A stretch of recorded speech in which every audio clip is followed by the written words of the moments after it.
마태복음 10장 34절에서 39절 하나님의 나라를 위해서 살아라 라는 말씀의 제목으로 함께 은혜의 말씀을 나누고자 합니다. 날이 따뜻해졌다가 또 추워졌다가 이제 춘삼월의 이 변덕이라는 것이 이런 것이 아닐까. 내일은 또 영하로 떨어진다는 예보가 있어요. 그러니까 다니실 때 추위 조심하시고 또 목련꽃이 안 피더라고요.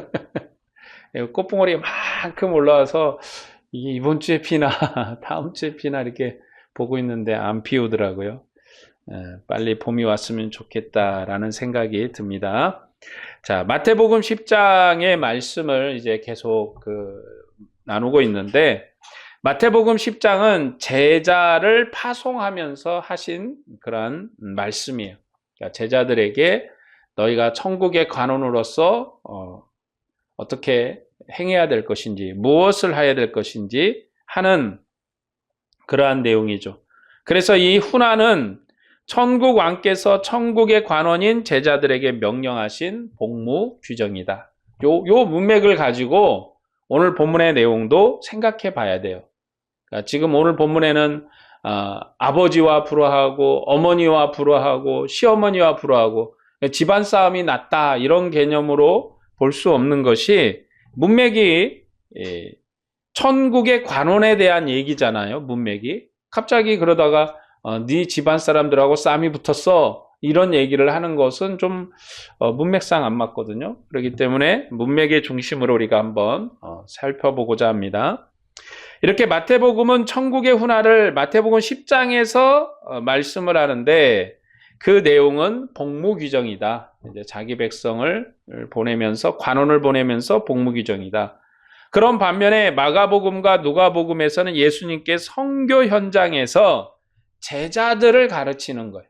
선교 현장에서. 그래서 마태복음은 마태복음 10장 하나에 다 여기에 들어있는데 마가나 누가복음은 여기 조금 저기 조금 이렇게 이제 그때그때마다 가르쳐요. 왜냐하면 선교 현장이라는 게 현장의 상황이라는 게 그때그때 다르잖아요. 뭐 어떤 경우는 이런 케이스가 있고 저런 경우는 저런 케이스가 있고 그 케이스 바이 케이스대로 그렇게 말씀을 하시는 걸로 말합니다. 그러나 규정이나 규칙은 어떤 상황이 생긴다고 해서 바뀌는 게 아니잖아요. 규정과 규칙은 정해진 대로 가는 것처럼 마태복음 10장은 그래서 규정을 말씀하는 거기 때문에 마태복음은 한 자리에서 다 말씀을 하세요. 자, 오늘은 본문 이제 34절에서 36절 말씀을 먼저 읽어보도록 하겠습니다. 내가 세상에 화평을 주러 온 줄로 생각하지 말라. 화평이 아니오 검을 주러 왔노라. 내가 온 것은 사람이 그 아버지와 딸이 어머니와 며느리가 시어머니와 불화하게 하려 함이니 사람의 온수가 자기 집안 식구리라. 주님께서 이 땅에 오셨는데 내가 너희에게 화평을 주러 온 게 아니다. 검을 주러 왔다. 그렇게 말씀을 해요. 그러니까 지금 제자들을 보내면서 너희가 가서 고난을 당하고 어려움을 당하고 환영을 못 받을 거야 라고 말하면서 그 이유가 뭐냐? 내가 세상에 화평을 주려는 게 아니기 때문에 그러는 거야. 검을 주려고 하기 때문에 그러는 거야 라고 말씀합니다. 이와 비슷한 말씀, 비교되는 말씀이 누가복음 12장 49절에서 53절의 말씀이에요. 그 말씀을 읽어드리면 이래요. 내가 불을 땅에 던지러 왔노니 이 불이 이미 붙었으면 내가 무엇을 원하리요? 나는 받을 세례가 있으니 그것이 이루어지기까지 나의 담대함이 어떠하겠느냐?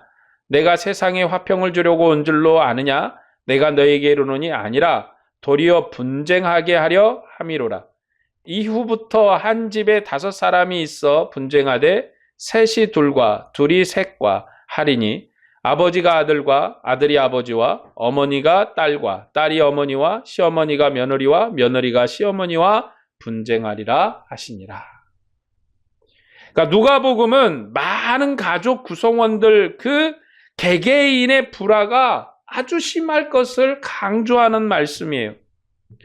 누가복음 예수님께서 죽음의 세례를 받으심으로 세상을 불로 정결하게 하실 세례의 사역을 말씀하는 그러한 말씀이거든요.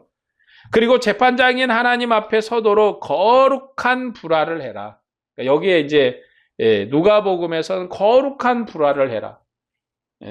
이것은 이 말씀을 듣는 제자와 많은 무리와 각 사람에게 주시는 경고의 말씀이에요. 그러니까 하나님을 따르기 위해서, 하나님의 은혜의 진리를 따르기 위해서 거룩한 불화가 필요하다. 지금 이 얘기도, 누가복음의 얘기도 집안 사람들끼리 머리끄댕이 잡고 싸워라, 네 어머니랑 싸워라, 이런 개념이 아닙니다. 이 누가복음의 가장 핵심은 뭐냐면 하나님의 심판대 앞에 설 것이다. 이제 심판대 앞에 설 것인데, 진리를 위해서, 복음의 진리를 위해서 너희가 가야 되는데, 이 복음의 진리를 위해서 담대히 싸우라는 것이죠. 세상을 정결하게 하는 과정에서 오직 하나님의 심판을 생각하고 사역해라라는 경고예요. 하나님의 심판.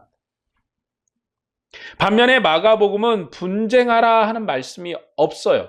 그러니까 누가복음에도 마태복음과 비슷한 내용이 있는데, 이 마가복음에는 이 내용이 없어요. 마가복음에서 제자도는 권세 있는 선교 군병인 제자들에게 하신 말씀이거든요. 군병은 전투에서 이기는 거지 분쟁하지 않아요. 그러니까 정복해버리지 막 머리끄댕이 잡고 싸우는 개념이 없어요. 그냥 가서 단칼에 목을 베버리거나 단칼에 탁 이제 제압을 해서 움직이지 못하도록 하는 거죠. 자, 마태복음은 불화할 대상이 누구냐? 자기 식구임을 강조해요. 여기 식구다라고 강조합니다. 그리고 이 말씀의 강조는 사람의 원수가 자기 집 식구다라는 거죠. 내 원수가 누구냐? 자기 집 식구다. 누구냐? 아들과 아버지가, 딸과 며느리가, 며느리와 시어머니는 이렇게 짝을 이루는 그런 구성원으로 가족 구성원인데, 그들끼리 불화하는 거예요. 그래서 불화의 주체가 누굽니까? 아들이고 딸이고 며느리예요. 자, 아들, 딸, 며느리가 누구하고 싸워요? 아버지와 어머니와 시어머니와 싸워요. 그러니까 이제 불화를 일으키는 사람이 누구냐? 아들이고 며느리고 딸이에요. 그럼 불화의 대상이 누구냐? 아버지와 어머니와 시어머니. 이런 불효막심한 내용이 있나? 아들, 딸들 보고 가서 니네 집에 가서 이제 니네 엄마하고 싸워. 멱살을 잡고 싸우든지 머리끄댕이를 잡고 싸우든지 싸워라. 예. 그 심지어 이렇게 말합니다. 검을 가지고 불화해라. 이거 미치겠네. 이제 가면 갈수록 더 하잖아요. 칼 들고 해라, 칼 들고. 자, 아까도 얘기를 하지만 이 말씀은요, 문맥이 뭐였습니까? 천국 관원을 보내는 문맥이잖아요. 지금 이 내용은 사실 지금부터 이제 여러분 이 말씀을 들었으니까 복음을 믿는 사람은 집안 사람들하고 싸우는 거야. 안 믿는 사람하고 머리끄댕이 잡고 싸우는 거야. 지금 이 얘기 하려고 하는 게 아니라는 거를 분명히 기억을 하고 계셔야 됩니다. 이 말씀대로 하면 진짜 집에 가서 머리끄댕이 잡고 이제 싸워야 되고, 심지어 이제 부엌칼이라도 들고 나와서 싸워야 되는 그런 상황이 되잖아요. 자, 그러면 율법에서는 가족 간에 어떻게 하라고 하느냐? 화평해라, 이렇게 가르칩니다. 율법은 가족 간에 화평하라고. 그러니까 예수님 오시기 전에 모세의 율법은 가족 간에 화평해라고 가르쳐요. 근데 예수님이 오셔가지고는 야, 가족들끼리 싸워. 아들하고 아버지하고 싸우고, 딸하고 어머니하고 싸우고, 며느리하고 시어머니하고 싸워. 이렇게 얘기하는 거예요. 이게 얼토당토 않는 말씀을 주님이 왜 하실까? 자, 먼저 율법의 내용을 보면 말라기 4장 4에서 6절의 말씀이에요.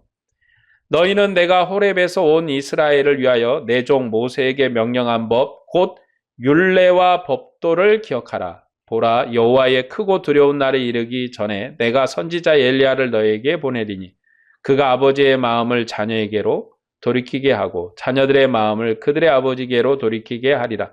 돌이키지 아니하면 두렵건대 내가 와서 저주로 그 땅을 칠까 하노라 하시니라. 하나님께서 호렙이라는 산에서 명령하신 법도로 온 이스라엘을 하나님의 나라로 언약을 하셨어요. 그래서 아버지와 자녀는 하나님의 백성으로서 하나가 되어야 돼요. 그러니까 아버지의 마음이 자녀의 마음이 돼야 되고 자녀의 마음이 아버지의 마음이 돼야 돼요. 그건 무슨 마음이냐? 전심과 전력으로 하나님을 섬기고 하나님의 법도를 지키고 하나님의 언약으로 살아라는 것이 이 말라기의 말씀이에요. 그러니까 너희가 하나님을 떠나지 말고 마지막 때 이제 내가 엘리야를 너한테 보낼 텐데 그 엘리야가 오면 아버지의 마음을 자녀에게로 돌이켜. 그러니까 아버지의 마음을 자녀의 마음과 아버지의 마음이 같아야 돼요. 왜냐? 저주가 미치기 전에 하나님의 두렵고 무서움이 미치기 전에 너희의 마음을 돌려서 하나님을 섬기고 하나님의 법도를 따르고 하나님의 언약을 따라야 된다. 그래서 아버지와 자녀가 아버지와 아들이 그리고 딸과 어머니가 시어머니와 며느리가 한 마음과 전심으로 하나님을 섬겨야 돼요. 하나님과 화목해야 돼요. 그러기 위해서 너희가 전심으로 하나가 되고 한 믿음 안에 서라고 말라기는 얘기합니다. 이스라엘의 선지자들의 역할이 뭐냐면 온 백성을 하나님께 돌리는 거예요. 하나님의 백성으로 서로가 화목하게 하는 사역이에요. 그런데 종말의 천국의 왕이신 예수님께서는 자기의 사역이 화평의 사역이 아니라고 얘기를 해요. 나는 화평하게 하려는 게 아니다. 그러니까 지금 말라기는 아버지의 마음을 자녀에게 주어서 자녀도 같은 마음을 가지도록. 그건 무슨 얘기냐? 하나님의 명령이 뭐냐면 너희가 너희 자녀를 가르치라는 거죠. 그래서 자녀들도 너희와 같은 언약 백성이 되게 하라. 그게 하나님의 명령이었어요. 그래서 아버지의 마음을 자녀들이 품어야 돼요. 그 아버지의 마음을 품는다는 건 뭐냐면 효도를 하고 우리 집 재산 어떻게 지킬까 일심단결하고 이런 개념이 아니라 이스라엘 백성이 출애굽하고 모세로부터 율법을 받은 이후에 가나안에 정착해서 하나님의 은혜의 백성이 됐던 그 마음을, 율법의 마음을, 언약의 마음을, 율례의 마음을 자녀들에게 가르쳐야 돼요. 그게 바로 쉐마예요. 쉐마 교육 막 이렇게 얘기하잖아요. 그게 뭐냐면 아버지의 율법을 자녀에게 물려주는 거예요. 그리고 그 자녀가 자라서 아버지가 되면 그 자녀가 또 아버지가 돼서 자기의 율법의 마음을 자녀에게 물려줘야 돼요.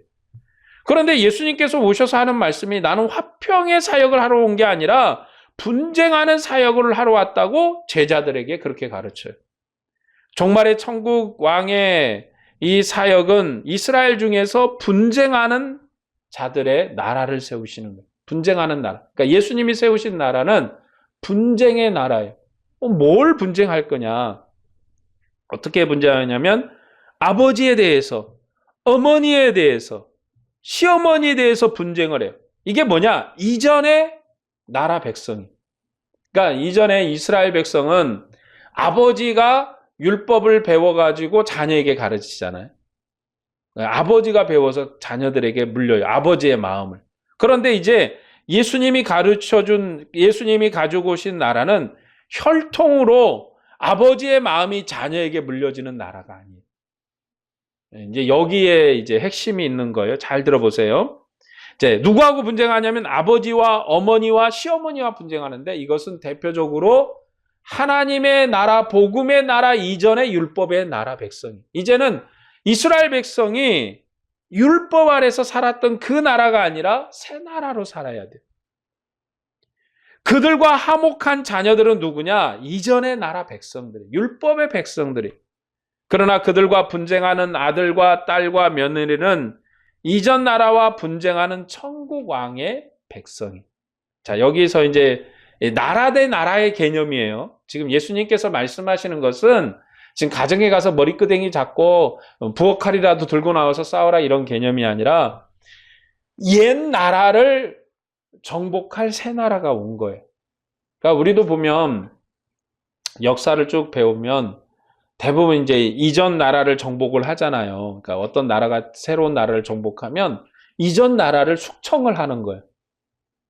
조선시대가 개국을 하고 뭐 이게 진실인지 아닌지 아직까지 미스터리지만 어떻든 간에 왕씨들을 한 번에 이렇게 강화도 가는 배에다 태워가지고 가면서 한 번에 수장을 시켜버렸잖아요. 이렇게 배에다가. 그런 역사적 팩트예요. 그게 이제 이성계의 명령이었는지 아니면 누군가의 아이디어였는지 모르겠지만 왕씨들을 철저하게 핍박을 했다고요. 왜냐하면 이전 새 왕조를 이제 무너뜨리고 새 왕조가 들어섰잖아요. 이시의 나라, 이제 왕시의 나라에서 이시의 나라가 됐단 말이에요. 그러니까 아직은 이시들이 왕족으로서 굳건하지 못해요. 그러니까 이 왕씨들이 상당히 두려운 거죠. 그래서 이들을 이제 핍박하는 겁니다. 그래서 이제 왕씨가 전씨가 되고, 왕씨가 옥씨가 되고, 그러니까 왕자에다가 이제 점 찍어가지고 옥씨가 되고 전씨가 되고 그런 거예요. 제가 아는 바로는 그렇습니다. 그러니까 전씨의 기원도 왕씨고 옥씨의 기원도 왕씨예요. 왜냐하면 워낙 핍박이 심하니까 이제 성을 갈아버린 거, 성을. 근데 성을 갈더라도 이전에 우리가 왕씨였다라는 걸 기억하기 위해서 그만큼 이제 그렇게 성을 갈아서 우리는 너희에게 대항할 그런 의지가 없다라는 걸 보여주고 살아남는 거죠. 그러나 이 직통의 혈족들은 이 강화로 가는 길에 그 배에다가 한 배를 태워가지고 가서 물에다 빠쳐서 죽여버렸다는 거잖아요. 그만큼 이제 이전 왕조에 대한 두려움, 공포 이런 것 때문에 그렇게 하는데 예수님께서 지금 하시는 거는 뭐 이전 나라에 대한 그 두려움 때문에 하시는 것이 아니라 이전 나라와 새 나라의 다름에 대한 얘기예요. 오늘 얘기는 싸움의 분쟁의 대상이 뭐냐? 이전 나라와 다른 새로운 나라. 그러니까 종말의 천국은 천국 왕을 대적하는 이스라엘을 대적하여 세운 새로운 하나님의 나라예요. 새로운 하나님의 나라. 천국의 관원인 제자들은 이전 나라부터 분쟁하는 자들이에요. 이런 분쟁은 주님이 가져오신 새 나라가 우상 숭배의 나라가 아니라 하나님을 찬양하고 하나님만을 경배하고 하나님만을 높이는 나라이기 때문에 그래요. 왜 우리가 율법의 나라를 받을 수가 없는가? 거기에 바로 우상 숭배가 있기 때문에 그렇습니다. 왜 예수님께서 이전의 나라, 율법의 나라와 분쟁하라고 하는가? 그건 율법의 나라가 우상 숭배의 나라로 멸망했기 때문에 그래요. 이전 율법 시대에도 우상 숭배는 하나님을 대정하고 하나님의 나라에서 가장 강력하게 처벌되는 법이었어요. 그러니까 여러분 이전에도 율법 때는 우상 숭배를 가장 경계했잖아요. 하지 말라고, 하면 안 된다고, 그리고 가장 엄하게 처벌을 했어요. 그래서 하나님께서 이스라엘을 우상을 섬기는 세상 나라와 칼로 분쟁하게 하셨고 그들과 대적해서 싸우게 했어요. 그뿐만 아니라 하나님께서 이스라엘 중에 다른 신을 섬기는 자가 있으면 그가 품에 있는 아내일지라도 죽여라. 여러분 우상 숭배자들은 아내일지라도 죽여라. 그렇게 엄하게 명령했단 말이에요. 그래서 이스라엘의 본질이 뭐냐? 하나님만을 섬기고 하나님을 대적하는 자들과 칼로 싸우는 군대예요. 하나님만이 이스라엘에 있어야 돼요. 하나님만이 높임을 받아야 돼요. 하나님만이 경배를 받아야 돼요. 이게 이스라엘의 본질이에요. 이스라엘의 본질입니다. 정말 천국 왕께서 이스라엘과 분쟁하도록 제자들에게 명령하신 것은 이스라엘이 종말의 천국 왕과 그 백성을 대적하는 일이기 때문에 그래요. 일이다. 그러니까 한마디로 얘기하면 이스라엘은 지금 우상의 나라예요. 왜 우상의 나라인가? 이제 좀 올라가면 모세 시대 때 올라가면 모세가 시내산에서 올라가서 이제 하나님의 언약 10계라는 영화를 딱 봐도 이제 나오잖아요. 딱 이제 10계명을 받아가지고 딱 내려왔더니 뭐 하고 있었어요? 송아지, 금 송아지 만들어가지고 이게 하나님이라고 성경에 열받아가지고 그냥 돌판을 던져서 깨트려 버리잖아요. 네. 하나님의 언약이 시작되는 그 시점부터 이스라엘은 범죄했어요. 왜 이스라엘 백성이 광야 40년 길을 걸었습니까? 처음에 가나안 땅 앞에까지 열흘 만에 간 거예요. 뭐 40일도 안 걸려서 갔어요.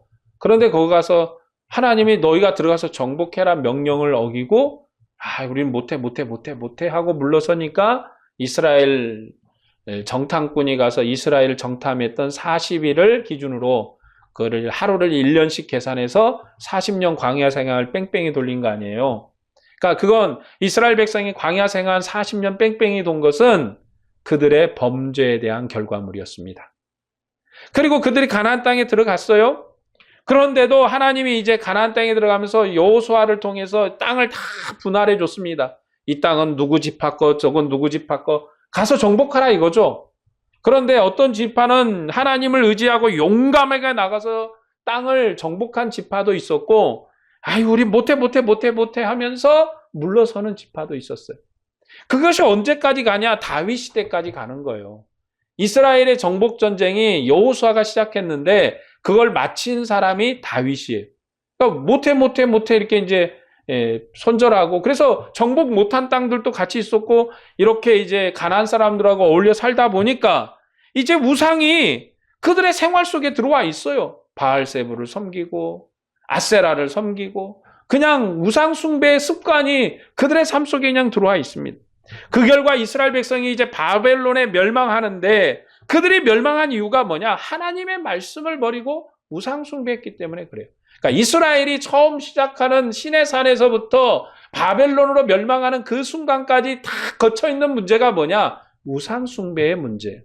우상 숭배의 문제. 그들이 하나님의 법도를 알고 하나님의 언약을 알고 하나님의 은혜 안에 살다고 하면서 거룩함을 유지하면서 사마리아 사람들 무시하고 이방인들 무시하고 너희는 하나님의 언약이 없다고 무시하지만, 그들의 뼛속 깊이까지 남아있는 문제는 뭐냐면 우상 숭배를 버리지 못한 거예요. 우상 숭배를 이제 쳐내지 못했어요. 그들이 그게 문제예요.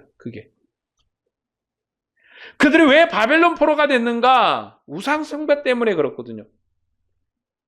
하나님께 버림을 받은 결과예요. 하나님이 항상 율법에서 말씀했거든요. 너희가 나를 숭배하고 나를 섬기고 나를 따르면 너희가 천하에서 1등 된 백성이 되고 어디 가든지 우두머리가 되고 어디 가든지 잘 될 것이다 라고 말씀했습니다. 그러나 너희가 나를 버리고 우상을 숭배하고 나를 등지면 내가 너희를 팔아버릴 것이다. 너희를 버릴 것이다. 저 땅끝까지 던져버릴 것이라고 말씀을 했습니다. 그러니까 이스라엘 백성이 바벨론 포로로 잡혀간 것은 뭐가 문제냐? 하나님을 버린 결과예요. 하나님을 버린 결과. 이게 이전 나라의 실패예요. 그러나 하나님의 아들은 새로운 나라를 세우는데 이스라엘 백성을 극복한, 우상 숭배를 극복한 새로운 나라예요. 그렇기 때문에 이전의 이스라엘 율법과 합칠 수가 없어요. 합칠 수가 없다. 율법 백성과 합쳐질 수가 없는 거예요. 이스라엘 백성은 실패한 나라예요. 그들은 하나님을 대항했고 심지어 새 나라의 왕인 예수님을 핍박했어요. 이전 바벨론 포로 전과 다를 것이 없는 상황이 계속 반복되는 거예요. 여러분, 이스라엘 백성이 바벨론 포로로 잡혀가기 직전의 상황이 아주 엄중했거든요. 하나님의 말씀은 사라지고 거짓 선지자들은 이렇게 많아지고 왕들도 엉뚱한 데 신경을 쓰고 하나님 성경한 거 다 버리고. 근데 하나님이 자기의 선지자를 세례 요한이라는 사람을 보내서 400년 만에 나타난 하나님의 선지자예요. 여러분, 세례 요한이 어마어마한 사람인 게 400년 만에 나타난 새로운 선지자예요. 바벨론 포로 이후로 여러분, 바벨론에 멸망하기 직전까지 선지자들이 왕성하게 활동을 했습니다. 우리가 이제 뭐 선지사에 보면 에레미야도 있고 엘리야도 있고 뭐 하박국 뭐 이렇게 요엘 선지자 많잖아요. 다 그 직전에 이제 활동했던 선지자들인데 바벨론 포로 이후로 선지자가 없어요. 선지자가 이제 율법의 시대야. 하나님의 음성은 끊어지고 법률로 통치되는 나라예요. 그런데 이제 갑자기 400년 만에 광야에서 회개하라, 천국이 가까이 왔다는 하나님의 선지자의 음성이 들리니까 이스라엘이 깜짝 놀란 거예요. 400년 만의 음성이거든. 그러면서 그 선지자가 누구를 지목했느냐? 예수님을 지목한 거예요. 보라, 하나님의 어린 양이다. 이가 바로 하나님의 아들이다. 라고 그 나타난 선지자가 지목한 메시아예요. 그런 예수님을 그들은 끝까지 대항합니다. 그러니까 바벨론 포로 전이나 지금 이스라엘의 상황이나 그 상황이 반복되고 있고 달라진 게 없어, 이스라엘. 여전히 우상 숭배 아래 있다. 그들의 눈은 가리었고 그들의 귀는 막았고 그들의 율법은 있다고 하지만 하나님이 없는 백성이다. 왜냐하면 하나님이 떠나셨잖아요. 하나님이. 이스라엘 백성을 바벨론의 포로로 팔아버린 이후에 하나님이 떠나셨어요. 네. 그래도 하나님이 사랑과 자비를 베푸셔서 가끔 은혜를, 다니엘 같은 사람에게 은혜를 베푸시고 그러셨지 이스라엘 나라 전체를 회복하신 게 아닙니다. 그래서 천국의 왕이신 예수님은 이전 나라 백성과 싸우시는 분이에요. 왜요? 정복해야 될 대상이 우상 숭배의 나라야. 그러면 어떻게 해야 돼요? 정복할 대상이잖아요. 지금 우상 숭배의 나라예요. 그들은 율법이 있다고 그 아버지가 아들에게 율법을 가르치고 그 율법을 또 그 아들에게 가르치는데 율법을 가르치면서 우상 숭배하는 나라야. 하나님의 전도 있고 우상 숭배의 회당도 있어. 우상 숭배하는 성전도 있어. 그리고 하나님의 성전도 있어. 두 개 공존하죠. 그게 가장 심했던 게 어느 시대입니까? 솔로몬이 그랬잖아요. 솔로몬의 손으로 하나님의 성전도 짓고 그 손으로 우상의 신전도 지었어요. 한 손으로는 하나님의 성전을 짓고 또 한 손으로는 우상의 신전도 짓고. 그래서 하나님이 열받아가지고 화가 나가지고 나라를 두 개로 쪼개버린 거 아니에요. 솔로몬 이후에 나라를 두 개로 딱 쪼개는데 어떻게 쪼갭니까? 유다 지파에게는 두 지파만 남기고 10지파를 쫓겨서 다른 데 줘버린 거예요. 그게 여러분 솔로몬의 통치가 그렇게 아름답지 않았어요. 솔로몬이 잘하지 못했습니다. 그래서 천국의 왕이신 예수님은 이제 이전에 솔로몬의 나라 그리고 그 후의 나라 바벨론에 멸망했던 그 나라 이후에 이들이 너무나도 많은 범죄하고 또 반복되는 죄를 짓고 있으면서도 여전히 회개하지 않는 그 나라와 싸우십니다. 그 나라와 싸우셔요. 그래서 이제 주님의 나라는 누구만을 사랑하냐? 하나님만 사랑해. 예수님만 사랑해. 우상에 무릎 꿇지 않고 오직 주님만을 사랑하는 나라예요. 그래서 아버지나 어머니를 나보다 더 사랑하는 자는 내게 합당하지 아니하고 아들이나 딸을 나보다 더 사랑하는 자도 내게 합당하지 않다. 누구만 사랑하는 나라예요? 율법의 전통의 나라가 아니라 하나님만을 사랑하는 나라. 이게 그리스도의 나라예요. 지금 여기서 얘기하는 아버지나 어머니나 시어머니나 누구예요? 이스라엘의 율법의 전통을 따르는 이전 나라를 대표하는 인물들이에요. 왜냐하면 아버지가, 어머니가, 시어머니가 율법을 자기 후손들에게 계속 이었거든요. 계속 가르쳐서 이었습니다. 그러니까 지금 집에 가서 머리끄댕이 잡고 이제 아들과 딸과 싸우라는 개념이 아니라 이제 우리가 하나님만을 숭배하는 나라를 어떻게 만들 것인가. 이게 강조점이에요. 어떻게 그리스도만을 경배하는 나라를 만들 것인가. 우리가 교회가 분쟁함이 없이 다툼이 없이 오직 그리스도만을 생각하는 우리의 싸움을 해도요. 우리가 싸움을 해도 회장 자리를 누가 할 것인가. 뭐 장로는 누가 할 것인가. 이거 갖고 싸우는 게 아니라 복음을 어떻게 전할 것인가. 어떻게 그리스도의 나라를 밝게 할 것인가. 우리를 더욱더 어떻게 거룩하게 할 것인가. 우리의 다툼은 거기에 있어야 되는 거지. 누가 장로를 해야 되는가. 누가 집사를 해야 되는가. 누가 회장을 해야 되는가. 이런 거 갖고 싸우면 안 된다는 거죠. 자, 본문 38에서 39절 말씀을 볼까요? 또 자기 십자가를 지고 나를 따르지 않는 자도 내게 합당하지 아니하리라. 자기 목숨을 얻는 자는 잃을 것이요 나를 위하여 자기 목숨을 잃는 자는 얻으리라. 주님께서는 십자가를 지는 것은 목숨을 잃는 것이라고 말씀합니다. 천국 왕을 따르는 길은 자기 십자가를 지는 길이에요. 천국 왕께서는 자기의 길이 그를 보내신 아버지께서 정하신 십자가의 길이라고 말씀합니다. 예수님께서는 세례 요한을 세례 주시는 하나님의 아들이시지만 하나님의 모든 뜻을 이루기 위해서 요한에게 세례를 받으시고 낮아지신 분이세요.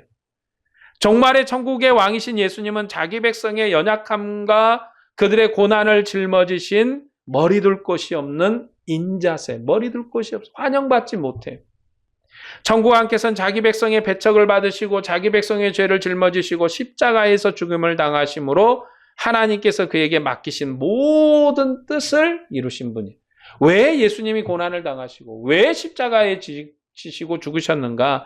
하나님의 뜻을 이루기 위해서요. 하나님의 뜻이 뭡니까? 이전에 이스라엘 나라, 율법의 나라가 아니라 우상 숭배로 무너진 나라가 아니라 하나님의 영광으로 거룩한 나라, 하나님의 영광이 가득한 나라, 오직 하나님만이 충만한 나라를 세우기 위해서 그 뜻을 이루기 위해서 스스로 죽음의 길로 자차하여 내려가신 거예요.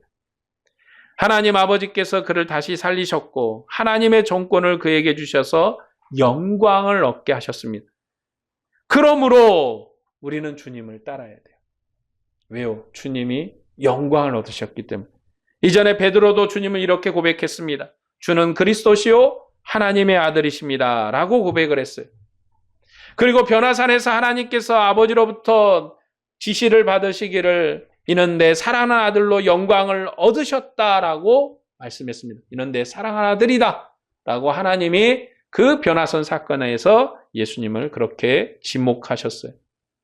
그러므로 이런 영광을 얻은 것을 아는 제자들, 우리는 십자가를 지고 결사의 각오로 주님을 따라라 라고 우리는 명령을 받은 거예요.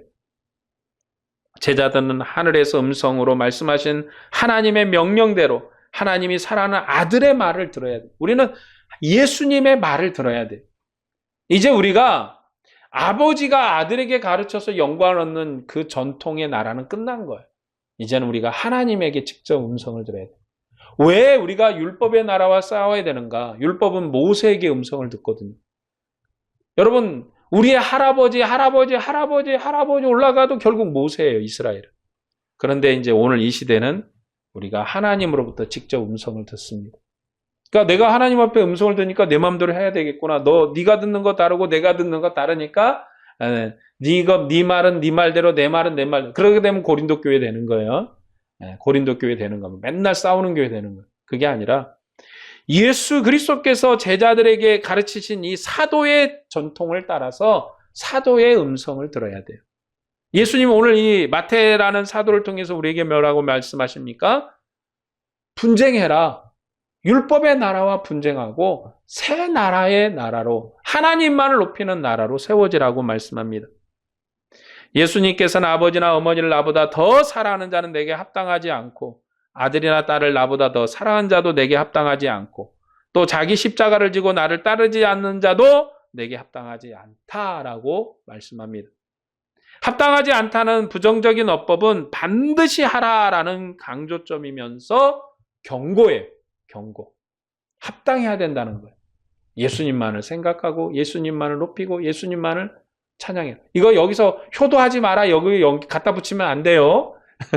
계속 말씀하시지만 효도하지 마. 엄마 말 듣지 말고 시어머니 말도 듣지 말고 아버지 말 이런 효도하지 마라 여기다 갖다 붙이라는 게 아니에요. 여기 강조점은 하나님만을 율법의 나라와 다른 우상 숭배와 나라와 다른 오직 하나님만을 찬양하는 나라.